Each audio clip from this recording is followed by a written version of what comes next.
And we're back to learning Photoshop in a year, day 248. Let me show the Posterize adjustment layer. It's very easy to use as it only has one slider.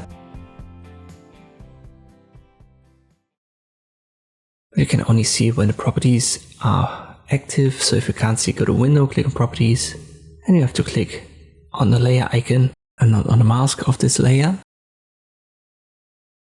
Once you've got that, the levels go from 2 to 255, so it adjusts once again the 256 colors, or in this case the levels of brightness per color.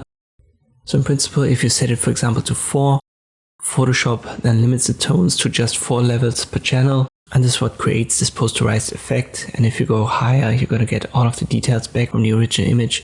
So when you go down, you create these visible color bands and sharp transitions between tones instead of a smooth gradient.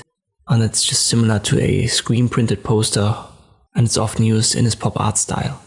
So if you go down, you're going to get more idealized posterized effect, and if you go up, you're going to get more of the original. I hope this video was helpful. Thank you for watching, and I'll see you next time.